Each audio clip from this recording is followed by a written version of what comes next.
ఇంటికి వచ్చిన భాగ్యాన్ని చంప పగలగొట్టిన వేదవతి, ప్రేమ విషయంలో వల్లికి షాక్ ఇచ్చిన రామరాజు. అసలు ఇదంతా ఎలా జరగబోతుందనేది ఈ వీడియోలో తెలుసుకుందాం. సేనాపతి అయితే తన భార్య రేవతితో అంటూ ఉంటాడు, వెళ్ళి నీ కూతుర్ని అడిగావు కదా, ఏం చేసిందో చూడు, అందరూ ముందు వాళ్ళ కాళ్ళు పట్టుకోవాలట మనం అని అంటూ ఉంటాడు సేనాపతి. ఇదంతా మీరు చేసుకున్నదే కదా, అదేం చేస్తుంది, దాని కాపురం అది చేసుకోవాలని, అది కూడా ఎంతని భరిస్తుంది, చేసిందంతా మీరే అని రేవతి అయితే అంటూ ఉంటుంది. ఇంతలో వేదవతి బాధపడుతూ ఉంటే, ఏంటి బుజ్జమ్మ బాధపడుతున్నావా నీ పుట్టింటి గురించి అని అడుగుతూ ఉంటాడు రామరాజు. వాళ్ళు ఎంత ఏదో పనులు చేసినా నువ్వు మాత్రం వాళ్ళ కోసం ఆలోచిస్తున్నావు, కానీ నీ గురించి కానీ నీ కుటుంబం గురించి కానీ నీ కూతురు గురించి కానీ వాళ్ళు ఆలోచించారా? నీ కూతురని కూడా లేకుండా కిడ్నాప్ చేసి మన పరువు తీయాలని చూడలేదా? ఇంకా వాళ్ళ గురించి ఆలోచిస్తావేంటి బుద్ధి లేకుండా అని అంటూ ఉంటాడు రామరాజు. అది కాదండి అని అంటూ ఉంటుంది వేదవతి. నువ్వెన్ని చెప్పినా సరే ఆ విశ్వాన్ని మాత్రం జైలు నుంచి విడిపించే ప్రసక్తే లేదు అని అంటూ ఉంటాడు రామరాజు. తర్వాత ఇక ప్రేమ కూడా వాళ్ళమ్మ తనని బతివిలాడటం అన్నీ కూడా ఆలోచిస్తూ ఉంటుంది. అలా ఆలోచిస్తూ తను బాధపడుతూ ఉంటుంది. అలా బాధపడుతున్న ప్రేమ దగ్గరికి నర్మద అయితే వస్తుంది. ఇక నర్మద వచ్చి, ఏంటి ప్రేమ ఇంకా ఆ గొడవ గురించే బాధపడుతున్నావా అని అడుగుతూ ఉంటే, అవునక్క, నాకు మా అమ్మ బాధే గుర్తుకొస్తుంది, పాపం మా అమ్మ ఎటు తేల్చుకోలేకపోతుంది అని బాధపడుతూ ఉంటుంది. ఇక ప్రేమ అయితే అప్పుడు ఇక ప్రేమని నర్మద అయితే ఇక ఓదారుస్తూ ఉంటుంది. అప్పుడు ఇక ధీరజ్ అయితే వస్తాడు. వదిన, వాళ్ళ గురించి ఈవిడ గారిని నువ్వు ఓదార్చిన అవసరం లేదు, మీరు మాత్రం ఆ టాపిక్ గురించి మాట్లాడుకోకండి, ఇక దయచేసి ఇక్కడి నుంచి వెళ్ళండి అని నర్మదని ధీరజ్ అయితే వెళ్ళిపోమంటాడు. అప్పుడు ఇక నర్మద అక్కడి నుంచి వెళ్ళిపోతుంది. ఇంతలో రామరాజు బయటకైతే వస్తాడు. అప్పుడే ధీరజ్ అయితే, చూడు, మీ అమ్మ బ్రతిమిలాడిందనో లేకపోతే మీ నాన్న బాధపడుతున్నాడనో నేను మీ అన్నయ్య మీద పెట్టిన కేసుని మాత్రం వాపస్ తీసుకోను. నువ్వు గనుక వేరే దారిలో నుంచి ఏమైనా ప్రయత్నించాలని చూసావంటే మాత్రం నువ్వు నీ పుట్టింట్లో ఉంటావు, గుర్తుపెట్టుకో అని ధీరజ్ అయితే అంటూ ఉంటాడు. అప్పుడు ఇక ధీరజ్ అన్న మాటలకి ప్రేమ బాధపడుతూ ఉంటుంది. రే, ఏంట్రా అలా మాట్లాడుతున్నావు? నేను మా అమ్మ పొద్దున్న నన్ను బ్రతిమలాడుతుంటే తన బాధని చూసి నేను బాధపడుతున్నాను. కూతురుగా తల్లి అలా బాధపడుతుంటే నాకు బాధ కలగదా అని అంటూ ఉంటే, మీ అన్నయ్య చేసిన ఏదో పనికి మీ అమ్మ అనుభవించాల్సిందేలే అని అంటూ ఉంటాడు. మా అమ్మ ఏం తప్పు చేసిందిరా? వెళ్ళి నీ చెల్లిని అడుగు. ఆ ఇంట్లో మీ చెల్లిని మా అమ్మ ఎంతలా చూసుకుందో, అత్త నన్ను ఇక్కడైతే ఎలా చూసుకుందో మా అమ్మ కూడా అలాగే చూసుకుంది తనని.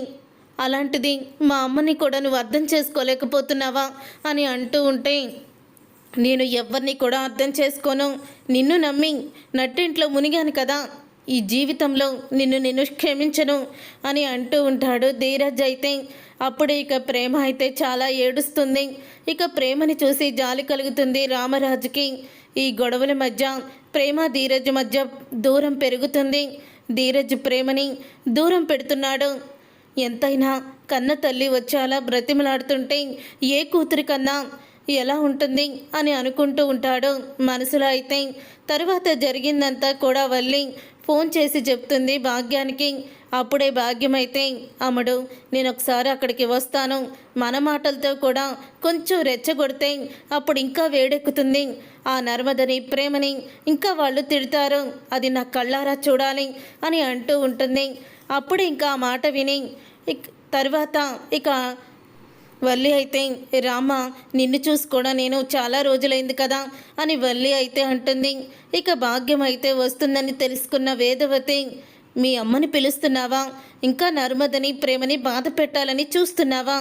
రమ్మను, ఈసారి ఇంటి గుమ్మ ఎక్కడానికే వణికిపోయేలా చేస్తాను మీ అమ్మని అని అంటూ వేదవతి అయితే వాళ్ళ మాటలు విని కోపంతో రగిలిపోతూ ఉంటుంది.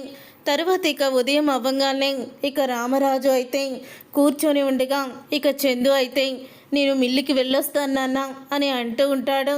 సరేరా అని అంటూ ఉంటాడు రామరాజు. ఏంటండి, ఇక మీరు ఇక్కడే కూర్చొని ఉంటారా, మిల్లుకి వెళ్ళరా అని అడుగుతూ ఉంటుంది రామరాజుని వేదవతి. అప్పుడు ఇక రామరాజు, వెళ్తాను బుజ్జమ్మ, వెళ్తాను అని అంటూ ఉంటే, అదేంటి మావయ్య గారండి, ఇంట్లో ఉండి రెస్ట్ తీసుకోండి, ఆయన అన్నీ చూసుకుంటున్నారు కదా, మీకు బెంగెందుకు అని అంటూ ఉంటే, ఆయన ఏమీ బెంగగా ఏం లేరులే వల్లి, నువ్వు మీ మావయ్య గురించి ఎక్కువగా ఆలోచిస్తున్నావు, కానీ నువ్వు వెళ్ళి పని చూసుకోమ్మా అని అంటూ ఉంటుంది వేదవతి. మీరెవ్వరి మాటలు పట్టించుకోవాల్సిన అవసరం లేదు, వెళ్ళి మీ సీట్లో మీరు కూర్చొని మిల్లును చూసుకోండి అని అంటూ ఉంటుంది. అప్పుడు ఇక రామరాజు అయితే, సరే పెద్దోడా పద వెళ్దాం అని రామరాజు ఇక చందుతో కలిసి మిల్లుకైతే వస్తాడు. అప్పుడు ఇక వల్లి అయితే కోపంతో రగిలిపోతూ ఉంటుంది. మావయ్య గారిని మిల్లుకి వెళ్లకుండా చెయ్యాలనుకుంటే ఇదేంటి అత్తయ్య గారు ఇలా రివర్స్ అయ్యారు అని అనుకుంటూ ఉంటుంది వల్లి. తర్వాత ఇక నర్మదా ప్రేమ ఇద్దరూ కూడా, అత్తయ్య మేము కాస్త పనుంది బయటికి వెళ్ళొస్తాము అని అంటూ ఉంటారు. అప్పుడు ఇక భాగ్యం అయితే వస్తుంది.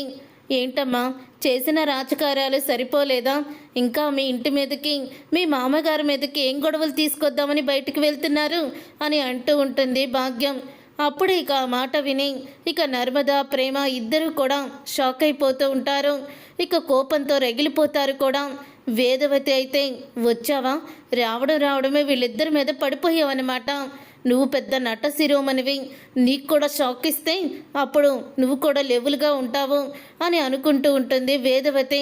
అవునుదినా, మీరు చెప్పింది కరెక్టే, వీళ్ళిద్దరి వల్ల ఇంట్లో ఎన్నో సమస్యలు వస్తున్నాయి, వీళ్ళు చేసే పనులకి నాకు ఒళ్ళు మండిపోతుంది అని అంటూ ఉంటే, అవునుదినా, మీరు బాగా వీళ్ళని నెత్తి మీద ఎక్కించుకున్నారు, అందుకే వీళ్ళు ఇంతలా చేస్తున్నారు, అసలు వీళ్ళని ఎలాంటి శిక్ష వేయాలో మీకు తెలుసా అని అంటూ ఉంటుంది భాగ్యం. ఏంటి పిన్ని, మా తప్పొప్పుల గురించి మాట్లాడుతున్నారు, అయినా మీ తప్పొప్పులు మేము కూడా బయట పెట్టమంటారా అని అంటూ ఉంటుంది నర్మద. మేమేం తప్పులు చేసాం, మేమేం తప్పులు చేసాం, తప్పులు చేసింది నువ్వు ప్రేమ, మామనంటావేంటి అని అంటూ ఉంటుంది వల్లి అయితే. అప్పుడే, అవును వదినా, నాకు కూడా వీళ్ళిద్దరిని చూస్తుంటే అసలు ఏం చెయ్యాలనుకుంటున్నానో తెలుసా అంటూ భాగ్యాన్ని చంప పగలగొడుతుంది వేదవతి. అప్పుడు ఇక వల్లి తన రెండు బుగ్గలు పట్టుకొని పక్కకు వెళ్ళి నుంచుంటుంది. ఏంటొదినా ఇలా కొట్టేశారు అని అంటూ ఉంటే, అయ్యో అయ్యో క్షమించండి వదిన గారు, అయితే మిమ్మల్ని కొట్టాలని కాదు, ఇదిగో వీళ్ళిద్దరినీ కూడా ఇలాగే కొట్టాలని అనుకున్నాను. ఆ రోజు ఈ ప్రేమ చేసిన పనికి నాకెంత కోపం వచ్చిందో తెలుసా, ఆ కోపానికి నేనేం చెయ్యాలనుకున్నానంటే అని రెండో చెంప పగలగొడుతుంది. దాంతో ఇక ఒక్కసారి ఇంకా భాగ్యం షాక్ అయిపోతూ, నన్ను వాయించేస్తున్నారేంటి ఇలాగా అని అంటూ ఉంటుంది భాగ్యం. నేను వీళ్ళిద్దరినీ ఇలాగే కొట్టాలనుకున్నాను, నాకు మోసం చేసేవాళ్ళు అబద్ధాలు ఆడేవాళ్ళంటే ఎంత చిరాకో, అందుకని వీళ్ళకి సరైన గుణపాఠం చెప్పి తీరాలి, మీరొచ్చి ఇక్కడి నుంచోండి అని అంటూ ఉంటుంది వేదవతి. అప్పుడే ఇక ప్రేమ నర్మద ఇద్దరు కూడా భాగ్యం ముందుకు వచ్చి నుంచుంటారు. అప్పుడు ఇక ఇప్పుడు మిమ్మల్ని ఏం చేస్తానో చూడండి అంటూ నర్మదని కొట్టబోతూ ఉండగా నర్మద కిందకి వంగుతుంది. దాంతో మళ్ళీ ఇక భాగ్యం చంప పగలగొడుతుంది వేదవతి. అమ్మో మళ్ళీ నన్నే కొట్టారు వదిన గారు అని అంటూ ఉంటుంది భాగ్యం. ఈ నర్మద ఎందుకు కిందకి వంగావు నువ్వు అని అంటూ ఉంటే, ఫోన్ పడిపోయింది అత్తయ్య అని అంటూ ఉంటుంది నర్మద. అసలు ఈ ప్రేమని కొట్టబోతూ ఉంటే ఇంతలో ప్రేమ వంగుతుంది కిందకి. దాంతో ఆ చెయ్యి కాస్త మళ్ళీ భాగ్యం చంప మీదే దెబ్బ పడేలా ఇక కొడుతుంది వేదవతి. ఇక వల్లి అయితే, అమ్మో మా అమ్మని తబలా వాయించేసినట్టు వాయించేస్తున్నారు అత్తయ్య గారు, పాపం అమ్మ బుగ్గలు చాలా కూడా వాసిపోయాయి, అమ్మ నువ్వు వెళ్ళవే అని అంటూ ఉంటుంది వల్లి అయితే. అమ్ముడు వచ్చిన టైం బాగాలేదు, వదిన గారు చాలా కోపంగా ఉన్నారు, ఆ కోపాన్ని మన మీద చూపిస్తున్నారు, అమ్మో నేను ఇంకా తర్వాత వస్తాను అని భాగ్యం బుగ్గలు పట్టుకొని వెళ్ళిపోతుంది. అప్పుడు ఇక నర్మదా ప్రేమ ఇద్దరు కూడా నవ్వుకుంటూ ఉంటారు. చూసారుగా ఫ్రెండ్స్, రాబోయే కథలో ఖచ్చితంగా ఇలాగే జరగబోతుంది. మరి ఇలాగే జరగాలని మీరు కోరుకుంటే తప్పకుండా వీడియోనైతే లైక్ చేయండి. మీరు చేసే ఒక్క లైక్ మాకు ఎంతో సపోర్ట్ని, మోటివేషన్ని ఇస్తుంది.